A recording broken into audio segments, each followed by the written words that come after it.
চম্পা চম্পা তাড়াতাড়ি বেরিয়ে এসো, দেখো তোমার জন্য কি এনেছি। এত বড় মাংস কোথায় পেলে? চম্পা, আজকে জগন শুকর জবাই করেছিল, তারপর জগন আমাকে ডেকে এই মাংসের টুকরোটা ফ্রিতে দিতে আসছিল। এত বড় মাংসের টুকরো তোমাকে যখন ফ্রিতে দিয়ে দিল?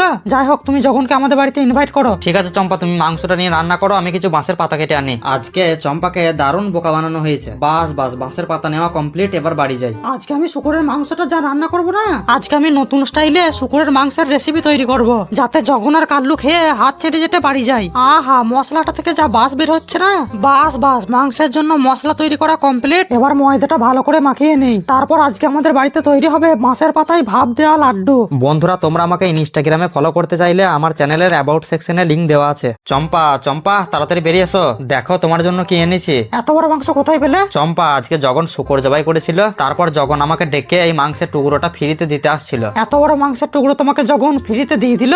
যাই হোক, তুমি যখনকে আমাদের বাড়িতে ইনভাইট করো। ঠিক আছে চম্পা, তুমি মাংসটা নিয়ে রান্না করো, আমি কিছু বাঁশের পাতা কেটে আনি। আজকে চম্পাকে দারুণ বোকা বানানো হয়েছে। বাস বাস, বাঁশের পাতা নেওয়া কমপ্লিট, এবার বাড়ি যাই। আজকে আমি শুকুরের মাংসটা যা রান্না করব না, আজকে আমি নতুন স্টাইলে শুকুরের মাংসের রেসিপি তৈরি করব, যাতে জগন আর কাল্লু খেয়ে হাত ছেড়ে যেতে বাড়ি যায়। আহা, মশলাটা থেকে যা বাস বের হচ্ছে না, বাস বাস, মাংসের জন্য মশলা তৈরি করা কমপ্লিট। এবার ময়দাটা ভালো করে মাখিয়ে নেই, তারপর আজকে আমাদের বাড়িতে তৈরি হবে বাঁশের পাতায় ভাপ দেওয়া লাড্ডু। বন্ধুরা, তোমরা আমাকে ইনস্টাগ্রামে ফলো করতে চাইলে আমার চ্যানেলের অ্যাবাউট সেকশনে লিংক দেওয়া আছে।